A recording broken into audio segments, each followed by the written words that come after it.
Welcome to the Bromley Adult Education College Digital Drop-In Podcast, getting you back to work with confidence.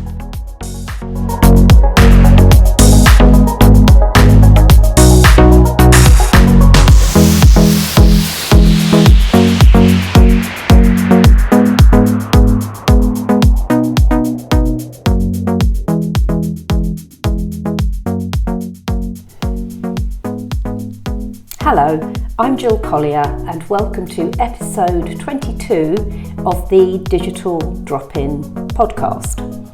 Today I'm joined by Sam Matthews, who is not only a very proficient IT tutor, she also has an extremely creative side and is highly skilled in many disciplines, which I want to talk to her about today. So hello Sam. Hello Jill. Firstly, thank you very much for giving your time up today. I do sincerely appreciate it. Pleasure. I know where you're up to now, but I want to sort of start at the beginning, if you like, and find out how we got to this point that we're sitting in your beautiful art studio. So you took your degree in? So I took my degree in graphic design, but before that I did a art foundation course. So for anybody that's sort of, I knew I wanted to do something creative at school, always.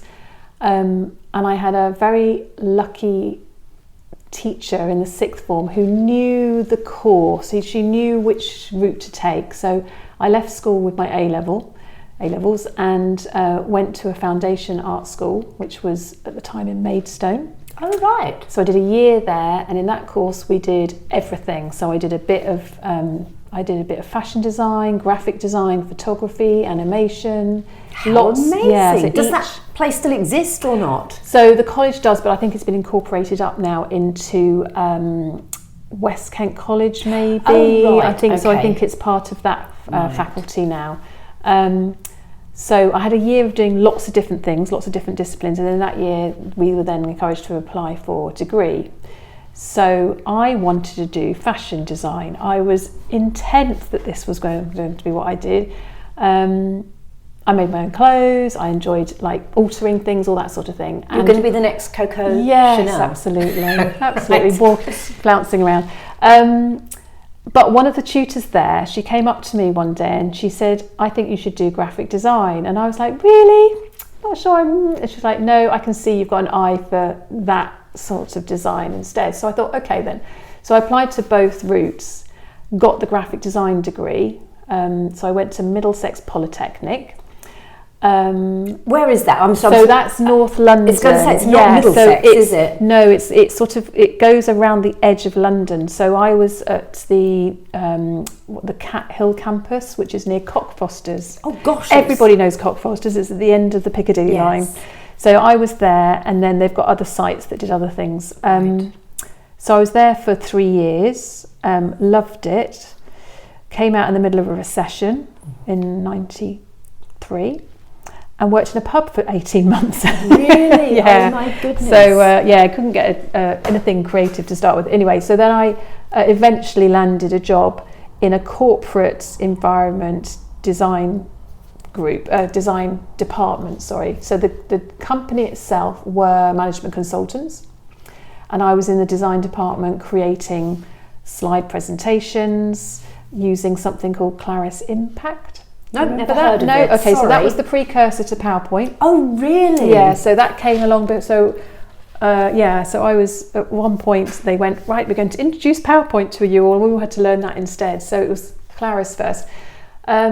And I was there for probably about 5 or 6 years and learned everything I knew about, everything there was to learn about desktop publishing. Yes, you see, I was very familiar with desktop publishing. There were several precursors to where we are. Absolutely. There. So we were using PageMaker. Yes, PageMaker. Freehand. So besides the presentation work, which was our bread and butter, we did lots of other design work for just brochures and invitations and pamphlets and things like that. So we were doing lots of different things. For this management consultants and their clients, of course, as well. Yeah. So we didn't just work for them, we worked... Sam, could I just ask you, just literally rewinding for 2 seconds, how did you even get that job in those days? Was it through the paper, an agency? Good question. Good question. Okay, so it was advertised in The Guardian. Right. There were 2 places at the time, so 2 people had left the firm, I think. So there were 2 places, and I was one of 500 people that applied to that job. How I was picked from that 500 people, I will never know, because skill. Well, or no, you know, I don't know. I think, to be honest, knowing the design manager well now, I would say probably it was just personality. He just, you know, they interviewed however many people they interviewed and just went. So I had to take a portfolio, which was basically work from my degree, design degree, which then basically was a series of magazine covered designs. There was, what else was in there? I can't remember now. There's lots of posters and invitations and just, you know, the usual sort of print graphic design, because of course the internet wasn't around at that point. So yes, I just took that I interrupted you because I was just curious how you did get that job after such a lull from university. So I mean, basically, but that lull, that time of working in a pub, I spent all my time applying to jobs. So you know, it was like just, you know, lots and lots. Getting a job is a full-time job. It was, yes, it certainly was. And of course, back then I didn't have a computer because nobody did. So it was all like, you know, writing out letters and sending them off to companies. So yeah, and then I left there in 1999, so I stayed there from 94 to 99.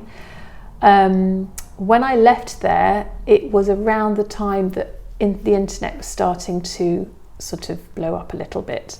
So I'd already dabbled in design at that point, but only, or web design, sorry, at that point, but all I'd done at that stage was visuals.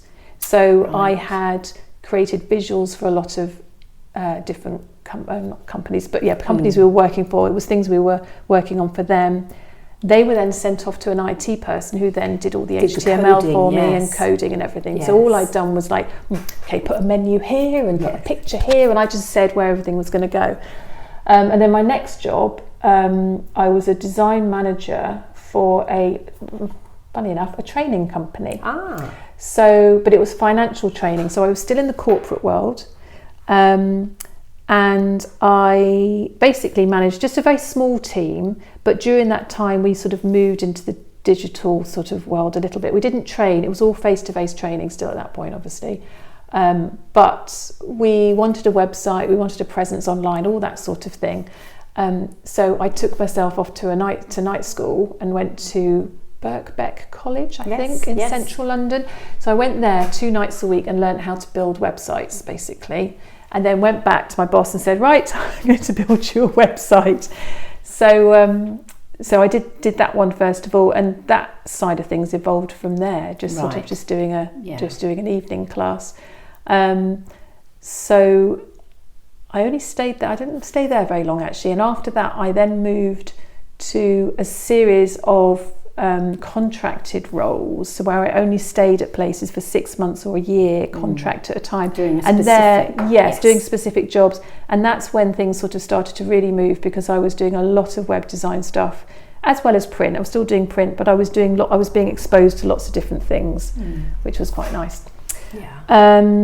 So yeah, and that basically took me through to so at this point, let me just think. But was this feeding your soul? I don't see you as a graphic designer. No, it's funny. I'm sure you're very good at it. I do have that graphic design role, and I still build websites from time to time for people. It's not my forte now, because I just sort of it's evolved. It's moved so quickly, and I haven't got the time to keep up with it. But I can build a site. It'll be quite basic. But I'm just trying to think. I went freelance in 2002, I think. That's when I started doing the contract roles. So I was doing lots of bits and pieces. I was doing things for people on the side as well as a full-time contracted roles. And then when I fell pregnant, of course I was freelance. So I didn't have any mat leave or anything like that.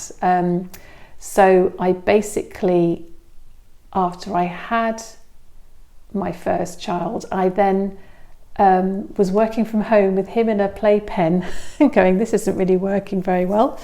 But I tried that for a little bit, and it seemed to work okay. But I also, like you say, I'd lost the soul in it as well. So I remember leaving to go on maternity leave and thinking, I don't think anybody needs another website in the world. I don't think anybody really needs another brochure in the world. You know, it was all that. I was like, sort of repeat, just different client, different pictures, but you know, the work was the same. Anyway, so then I went on maternity leave. I did a little bit of, kept my hand in with a few clients, but not so many. And then I got the request from Alicia to teach Photoshop at Bromley Adult Education. And to be fair, I said no. And I said no about 3 or 4 times. She kept badgering me. And then I said, well, I'll give it a go because she won't leave me alone. I'll give it a go. And if I hate it, I won't continue. Was this your first taste of sort of teaching in such Yes, a controlled manner? Controlled manner. So Right. I had, as a design manager, I had trained people, of course, and I had people under me who I was mentoring, Yes, and but that it's sort not of quite thing. the same, But to is me, it? that's not. No, it No. wasn't. It was completely different. I thought, and the thought of standing up in front of a room of, you know, possibly 10, 15 people, and, you know, explaining how to do things and Yes. how to learn things was a tricky one. So anyway, I said no to her, and then I left after the first session. I sang the whole way home in the car. I was so happy. Loved it. And I was so like, that was really good. I really enjoyed that. How And the amazing. sense of, you know, like enjoyment and achievement and seeing the students get something out of the session was, I And really by the looked end back. of a first term or course, Yes. you then just see how they flourished, and it's not a Absolutely. selfless act, is it at all? You almost get pleasure from seeing Yes, how they completely. have Yes, absolutely. sort of grown within that Through that time, yeah. Yes. So then, to come full circle, then after, so I started at Bromley Adult Ed at the end of 2008. The idea for the art classes really came up a little bit later.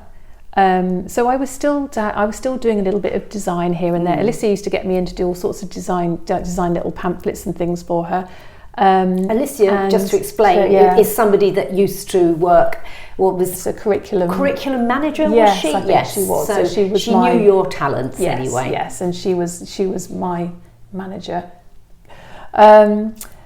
Anyway, so what happened was, so it's interesting because actually Bromley Adult Ed helped with this, because when my second child went to preschool, I decided that I wanted, instead of taking on more work, I wanted to use one of the mornings that she was at preschool to do a course at Bromley Adult Education. And I chose the painting class. Right. So I hadn't picked up a paintbrush really since I'd left college, because you know, maybe now and again in the holidays or something, but generally speaking I didn't. And then so I went along to this class. I was so nervous, and I just thought, oh God, I'm not going to be able to do this. I had my old box from college, same old, it's down there, the red one. So I had that, and I just took that along, and that was it really. I just loved it. And the teacher was great as well. So I did that for probably about a year and a half, 2 years. And what were you getting from that then? Did you think, yes? It was my time. It was completely my time. I wasn't thinking about taking this anywhere at all. It was just my 2 hours a week when I was doing something that I really enjoyed, and so it was just, that's all it was really. And then we had the situation in 2015 when there's rumblings of Widmore closing happened. Right. So at that point, the art teacher, it was Amanda Webster, said to me, oh, should we think about doing something that, you know, if we get made redundant, should we do something together, something collaborative? So it was her idea completely. And I was like, oh yeah, okay, then maybe I could, I don't know. So she knew my background, she, you know, and she obviously realised that I'm a teacher, but you know, I could probably be able to teach this. So anyway, we talked about it, and then she ended up staying on at Bromley teaching art. I stayed on doing digital skills, but then thought, well, maybe I could give it a go. She planted the seed. Then I ruptured my Achilles. And this gave me time over that summer to just sit back and really, really think about this idea. So while I was stuck in the kitchen next door with my leg up, I started hatching a plan. I started calling around church halls, the school where my children were opening up the schools in the evening to potential adult education. Yes. So that was another little avenue I explored. So basically that's what I did. I thought, well, could I do this? I did loads of Facebook marketing, just out to friends going, if I did an art class, who would be interested? So I tried that. And so then that was in the summer I ruptured my Achilles. By September, I started my first class at Warren Road Primary School. I had 5 people enrolled, and 2 of them are still with me. And did you have, I think this is where I need to just start asking you a few questions. Was this, I'm starting a business? Was this, I'm just dipping my toe in because I don't know whether 5 even made it viable for the rental of the room? What was your thought process at this point? Yeah, I suppose my thought process really was, let's give it a go. I've got nothing to lose. I suppose at the time, where we talk about 2015, I suppose at the time the web design courses and the Photoshop courses at Bromley Adult Ed were starting to thin out a little bit, and I was getting more digital skills, less of the creative side.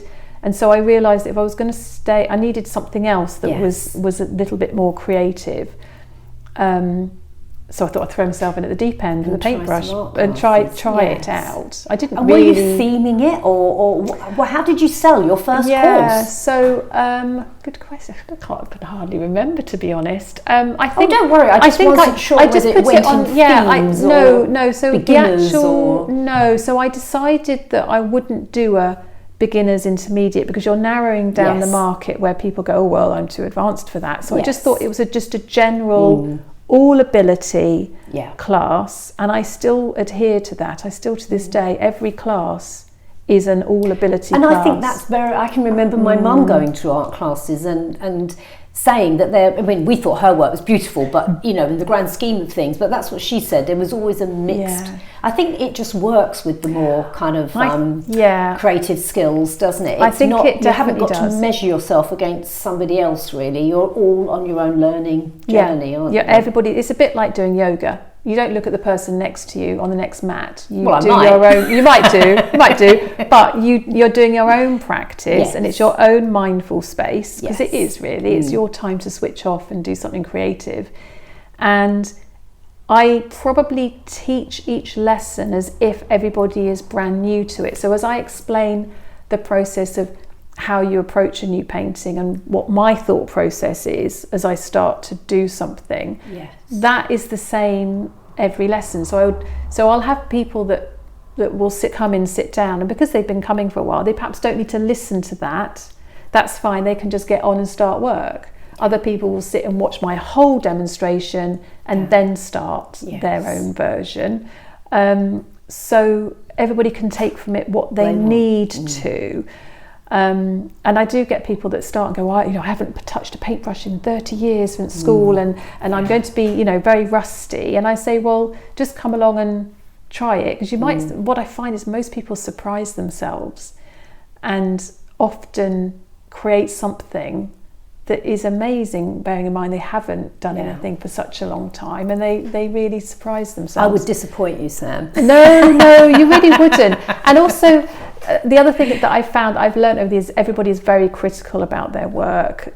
We all love everybody else's, but we don't love our own, and we have to learn to just, if we don't love our own work, we have to learn to appreciate it, if nothing else. But at the end of the day, I often say to people, and they say, oh, I don't know, that doesn't look like it should look. And I'm like, yes, but you've got a portrait, or you've got a landscape there. The fact that you're comparing it perhaps to a photograph or to something else, or something else in your head, that's immaterial. You've put something on a page that is created. And it's there forever. Yes, it's their little, completely. their kind of thumbprint of something that happened in that time of their life. So completely. Beautiful. And also it's about the process. So the other thing that I'm very keen to teach people is that it's not about the end result. It's not about the masterpiece. You know, nobody's going to create a Van Gogh every session, but it's about the enjoyment of the process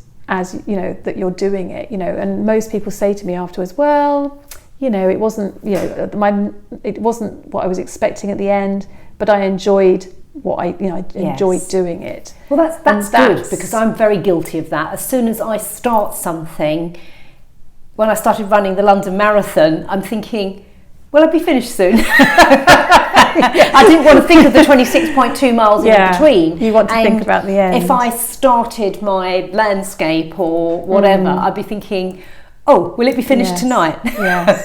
And the thing about that is that it doesn't matter. There's no speed. You know, you don't need to do it at a particular speed or anything. And also not to think ahead to what your end result is going to be, because sometimes actually you just want to involve. You want it to evolve and change as you work, or you might look at somebody else's picture and think, oh, I quite like that colour. Oh, I might introduce that. Right. So things will evolve. So it's very much let it flow rather than having a specific. This is what I've got in my head. So I was aware that you were. I thought predominantly painting in church halls, schools, wherever. At some point, what made you think, I'm going to build an art studio? I don't mean you physically put every brick in, but actually moving this so I could be. I guess you have complete control then. You can run the classes whenever you want. Absolutely can, And you're not at anybody else's mercy. I don't know whether that was involved in the thought process or it certainly came into it. So I would say sort of the last, probably about 2018, 2019, we started thinking about this. We were thinking about sort of increasing the size of the house a little bit anyway. We kind of wanted to put a downstairs toilet in and bits and pieces, and we had an old conservatory that was on its last leg, so we had to do something with that because that had to go.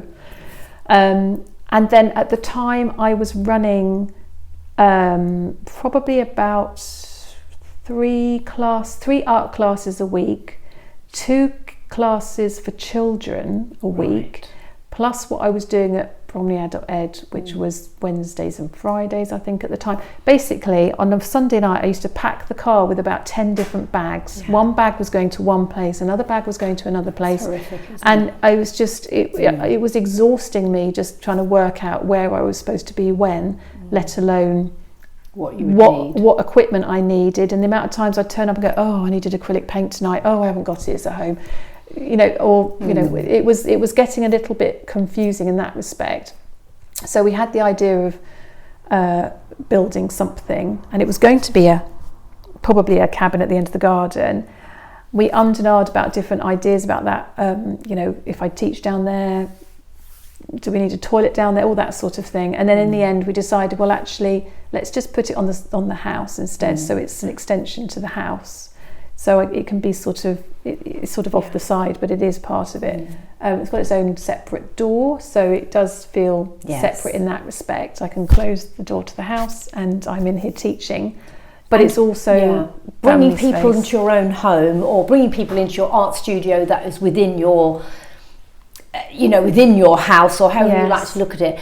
Two things really. Have you set up a business, and did you need some sort of insurance, I guess, to do it from home? As far as business is concerned, no, I haven't. So I am still self-employed. I've got lots of things coming in. Does it have a name or not? Yeah, so I call myself Artisam Studio. Artisam, yes, right. As in Artisam, yes. Yes. My sister came up with that, and she was very pleased with that one. Yes. She's a copywriter. So it is surely a business then? It is a business, absolutely. But but because I'm just a one-man band, I've never sort of. Yeah, it is a business. It is a business. Yeah. So I keep So the sort of art side of things, I suppose, I keep separate to everything else that I'm doing. So I'm sure you must have a cash book of some sort that's money in and money out. Yes, completely. So it's a business. Yes. And guess what I use for that? Excel. Absolutely. Yeah. And then as far as insurance is concerned, absolutely. So I did have professional indemnity insurance anyway. I'd had that since I had started. So at some point I did a little bit of corporate digital training for a few clients in London, still do one of them actually. And one of them insisted that I had indemnity. So I got that in place. When I then started teaching at home, so when I started teaching art, I just checked that it was okay to teach children as well. They were like, yes, as long as you get your DBS check done. Right. So of course I did that. They were like, yes, you were covered for children as well. And then when I moved home, I called them again and said, right, okay, do I need to change my insurance at all? And they said, no, you're already covered. Perfect. So my professional indemnity insurance covered to work at home. The only specification they said was like, will you have a kiln? And I was like, no, I'm not doing any pottery. And they were like, well, because that's different. You need extra. Will you have a kilt? No, a kiln. They were like, if you're doing any sort of anything like that, where you're using an oven in your studio, then that would be a whole different ball game. Sure. So that was the only thing. So I was like, well, no, I won't be having one of those. So we've now gone from you. I'm just curious because I think the listeners, anybody that has a creative side that's being told, you need to go and work in an office and do a bit of admin when it's just not for you. I'm just I'm still curious, I guess, how, I think that year's foundation sounded the best year. I'm not sure that year exists anymore now. I've known a lot of my daughter's friends that did their foundation year at places like UAL, and it doesn't sound quite as much fun and creative as it was still very serious, very stressful. I don't know if places like you went to exist where it gave you the flavour for so many things. I loved that your teacher did feel the digital side was where you should go, probably for so many reasons. I mean, it was the future. Don't forget, it wasn't digital then. Well, not digital. No, but the graphics. The graphics. The graphic some sort of graphic head, and she was right because I'm good at maths as well, and that all comes into it as well. But then suddenly, as we get a little bit older, and I'm not saying old, you're a lot younger than me, but then. I don't know, the only word I can come up, I think it feeds your soul, as in going back to basics and doing actual proper art, if I can call it that. Yeah. Paper. Absolutely. Paints, back to the basics. Bit of watercolour, bit of acrylic.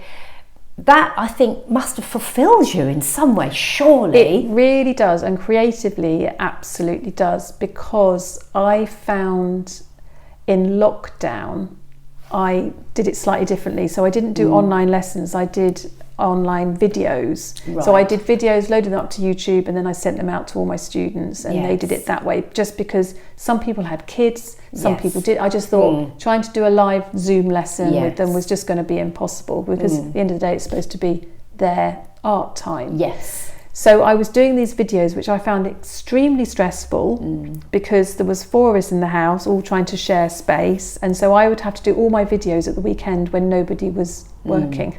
Nobody was schooling, or my husband wasn't, doing all his meetings. So I was trying to squeeze them into the weekend. It didn't really feel very relaxing. Yeah. And so what I found was that by the end of lockdown, I was craving getting back into a classroom where I could just teach art, rather than have to think, I've got to get this video and I've got to set up this contraption to video it. And I found that I really missed the fact that I was just doing that much art a week as well. And also maybe seeing the people, because it's all very well doing the video. Yes, of course. And then them presumably showing you what they've done, but you didn't actually see the process happening, did you? No, I don't see that. That is, as a tutor, it's a very fulfilling part of the job, isn't it? To actually see the magic happening. And the sort of social side of it as well. You see these people every week, they become, part of your life, and not friends, but they are, to all intents and purposes. But they're part of your artistic family. Yes, completely. And so I did really miss that over that time. So I love the fact that I've got all these creative hours in the week. I might moan at half term and holidays where I'm like, I've got to plan for the next, I've got 6 paintings to organise for the next half a term or what have you. But of course that forces me to be creative. Yes. So it's, you know, it's like this week it's half term and I can just, you know, pick up a couple of hours here, a couple of hours there, and I usually have a couple of set days. So I'll have 2 full days where I go, right, I'm not doing anything else. I'm just painting. And I'll just throw things around, throw ideas. Some things get half done, thrown in a cupboard and looked at a year later. Some of them will turn into what I plan to teach over the course of the term. But it keeps me creative far more than it ever did working digitally, which is... I think it would to me as a...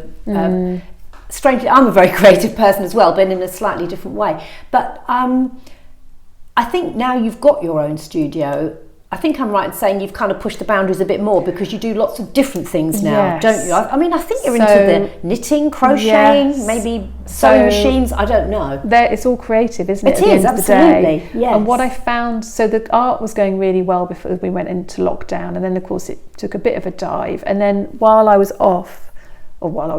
through lockdown, I started thinking, right, how can I do other things rather than just the art? And the thing about having my own place now, which was, by the way, built during lockdown in the middle of it, it means that I can experiment with different types of courses without having to worry about rent. Yes. So obviously it feels like a luxury to me to have my own space, to have somewhere where I can call my own to teach in. But it means that I can try out, lino printing I had on this morning. I had 4 people booked into that. If I had rented a room in a church somewhere, I would be worrying about, is it going to be viable? Have I made enough money? Yes. You know, should I cancel it because there's not enough people, or should I just go ahead anyway and just swallow the loss? Yes. Whereas now I can put on a session, and if 2 people turn up, perfect. 2 people turn up, and I still enjoy it as much as if there was 10 people in here. Not that I'd get 10 people, but you know, so it's nice to be able to experiment with different things. So my other loves are crafts. Knitting, I've been knitting since my nan taught me when I was probably about 7 or 8 or something. See, I can knit and crochet, but I don't know anybody else that can. I think it is well, I know you now. But no, anybody, any of my daughter's friends or anything, they would. I mean, maybe it's having a resurgence now. It's definitely having a resurgence. So my crochet classes especially are they're really popular. So they tend to be very full. Well, I preferred crocheting over knitting when I was younger, because I felt you could again, me wanting the end task. Yes, it's quicker. I could get something. I could. Yeah. So I learnt to knit and knitted for years. Well, I picked it up, put it down, picked it up as you do. When I had children, I was like, I'll make a cardigan. So got into it again. And then when I ruptured my Achilles in 2015, that's when I really took off knitting again, because it was basically that and painting was all I could really sit and do. So I started knitting again. I did help Maria. Do you remember Maria from Digital Skills? So I helped her with a knitting class. She did it at a community centre, and I thought, this is interesting. You know, teaching knitting. So it was all triggering ideas in my head. During lockdown, I taught myself to crochet. Right. Because I'd been meaning to do it for donkey's years and just not got round to it. So I found an online class and taught myself. So now I'm teaching crochet as well. Right. You've just reminded me of something that I used to teach in a community place, and I was teaching IT, but there was a lot of different cultures of people there, and I can remember they would come in with their knitting and not be able to do it, and I would end up showing them in the break, and I used to say, where else do you come for an IT class and then in the break get taught how to increase for sleeves? And well, it just goes to show, doesn't it, most teachers, but they looked at me like I was the Messiah, because nobody knew how to do these skills. But obviously Maria did, but she wasn't teaching the class. And like you say, once something's in your blood, I just was picking up these patterns and going, you do this here, you do that, and it was like falling off a log. But I had forgotten that I could knit at that point. Isn't that funny? Are you knitting now then? You got back into it? I'm not, no, but I know I could if I wanted to. I mean, half of it's finding the time, isn't it? But I must admit that I think busy people always busy, and always, like I've always got a project on the go. So right now what am I doing? I'm making a cardigan, like a crocheted cardigan, and I've got another circular, I don't know what they're called actually, but it's supposed to hang on the wall, and it's crocheting out from the middle. So I'm doing that. So I've got like lots of things, and to be honest, there's not a lot of time for it. No. When you're teaching evening classes as well, that kind of, but there's always something on the go. And I'm making a jumpsuit as well. Well, I will blow you away, Sam, and the next time I see you, I'm going to bring in my crocheted tea cosy and a crocheted cat jumper, both of which made when I was about 9. And they still, whenever a cat is unwell, the crocheted jumper goes on to keep them warm. I like the idea. I might have to make my cats one of those. It's perfect. All with little squares, so that places for the arms. Very like that. Lots of little squares of those. No, I think when you have a creative, I think if I'm brutally honest, my creative skills come out in dancing. I would go and do a ballet class. I would go and do a modern class, photography. Other things that I think I can sort of feel I can complete within that hour or whatever, rather than an ongoing project. Right. Okay. But I think when it's in your blood, it's in your blood, isn't Completely. it? Yeah. And there's so many different aspects of that could be creative. Like one of the ladies this morning came along going, well, I've booked myself in for this lino printing. She said, but I can't draw. And I said, well, don't worry, you don't need to draw. You just need to be able to perhaps trace an idea or something like that. And then the lady next to her said, yes, but you make cakes and you decorate them and you do this and you do that. And she came up with a long list. And I went, well, that's creative. Yes. And of course, she hadn't put the two together. She's like, because I can't draw, cake. therefore I'm not creative. And I went, no, that's completely wrong. I don't think people do join the dots up sometimes, do they? No, I would spend hours making a cake look beautiful. It's funny, isn't it? Yeah. So, from where you started, Sam, well, not that it's where you started, but from your year of trying out all these things in your foundation. 18, I was 18. I was foundation 18. To where you are now. Don't you find it interesting that with a little bit of maturity comes I don't know if it's to say the guts, but the ability to say, right, well, let's run some art classes, let's see how it goes, and from that you're now trying all these other little disciplines that are spin-offs, as you say, lino printing and crocheting, knitting. Is there anything else you do? I'm not sure. I don't know if I've missed something. So I have started dressmaking more as well. So I did that. So you've seen the mannequin in the corner. So a little pile of fabric up there, which is all earmarked for different things that I'm going to make. So I've always had a sewing machine. In fact, I took my sewing machine to be serviced last year because I thought, right, I'm going to get back into sewing again. And I wanted to learn how to make clothes properly. So when I was doing that foundation course, we didn't do any proper, it was like, it was more about fashion design that we did there. It wasn't like the nitty-gritty of like, how do you actually pattern something together? So I wanted to learn how to do that, which I did with Nicolene Bailey this year. So I did 2 terms with her, and now I'm off. I'm like, so amazing. So I've got that's sort of now my new craft baby, really. That's what I'm really into at the moment, and I keep buying loads of fabric. But I mean, I did my GCSE in needlework. Oh, did you? And again, you learn all these things of the different collars, the different shaped collars, the different interfacings, the sleeves, the cuffs. And again, I can't imagine not knowing any of that stuff now. But because it's been with me for longer than it wasn't. And do you find that sort of thing is just second nature? Absolutely, absolutely. Threading up a machine, I don't have to think about it. If my daughter suddenly needs something, I'll be like, oh, for goodness sake, okay, I'll just do it.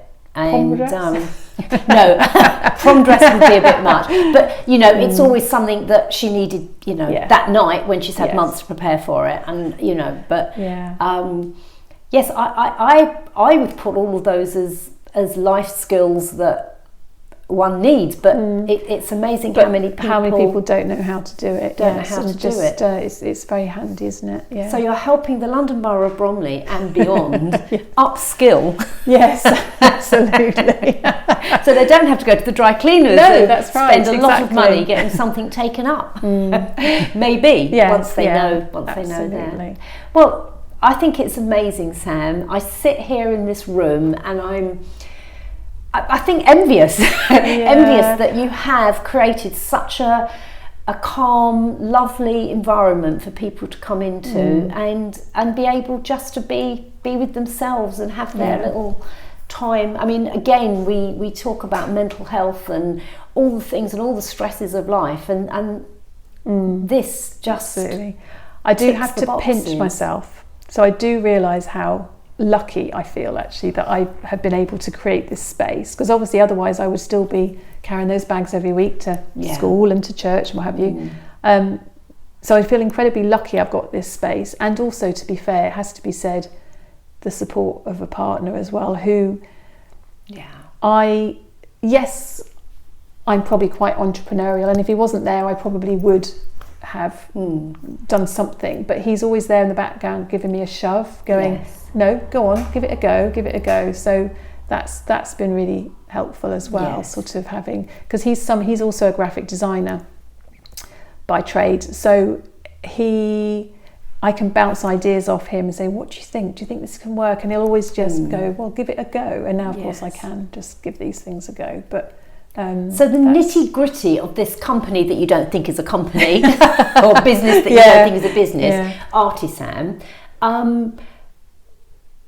you do the books for it yourself? Yes, I do. Yes. So you put your, almost like a cash book, I guess. You Yes, put what comes in, what goes out. Absolutely. End of the year, do you do your books? I do my or end does of it go year. to the accountant? I do it all myself. And do you fill out your own tax return then? Yes, right. I do. Yeah. Okay. Yeah. Now I know that lots of people wouldn't necessarily want I give to all do mine that, to an and accountant. would just go, I'll just pass it over. But it's probably a little bit of control that I need to know, and I just basically I have a spreadsheet that I built when I went freelance in 2002 in Excel, which was basically my income and expenses. I have a tab for each client. I've still got a few little clients on the go, and then obviously Artisam has got its own big part.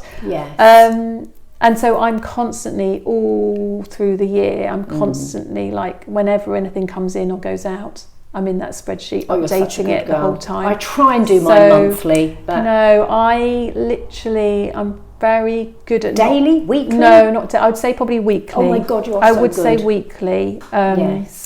So yeah, I'm just sort of keeping on top of it all the time. I don't like to let it go because things don't stay in my head. Only because I'm just doing my end of year. So I've done my sort of March to April, and I'm trying to get that ready for the accountant. But I have got to now do, May. Well, that's April and May. That's the thing, isn't it? And it's receipts and things like that. I just like to keep on top of those and just make sure. And I know I'm probably a bit old school because I know there's all sorts of apps out there that now do it for you, but I'm happy with, and I always tell people when I teach Excel, I always say to people, like I often teach like just a very basic monthly budget sheet where you've got your income and your expenses, and I say to people that, the formula and everything that you put into those spreadsheets, you do them once and then it's there. Forever. So that spreadsheet that I built in 2002 is the same one that I'm still using. But are you not refining it all these years later? Absolutely. I sometimes think, so but why didn't I do? Yes. And I now even have, like, I know you don't need mileage for this, but I have all my mileage on my sheet, which feeds into another sheet. So I don't even do my mileage now. But it took me some years to click that. So I do think, even though we would consider ourselves good at Excel, still you suddenly get light bulb moments, don't you? Absolutely. I'm sure if I went back to my first few years, I'd be like, oh, that's a bit basic. And things have, evolved on, and everything feeds through to a totals page and all this sort of, so you've got everything in one place. So Yeah, absolutely. Well, Sam, I've taken up way more time than I should have done, 3 times as much time as I said. So I'm going to go home now and do my Excel accounts, I think. Thank you so much. I really appreciate all your input for our lovely students. Pleasure. Thank you very much. Thank you. Bye-bye. Bye-bye. For help with all your job searching needs, do visit one of our digital drop-in venues. On a Monday, we are open 12:30 to 3:30 p.m. at our Poveris Centre, and on a Tuesday, we are open 10 a.m. to 2 p.m. at our Kentwood Centre. In our sessions, we offer free use of computers for job searching, advice on creating a winning CV, plus lots of short training courses to gain skills in the digital world. This podcast has been produced by Bromley Adult Education College. For full details of how we can support your return to work, visit our website www.baec.ac.uk and search for Digital Drop-In. Don't forget to subscribe to this podcast to receive notifications of new episodes.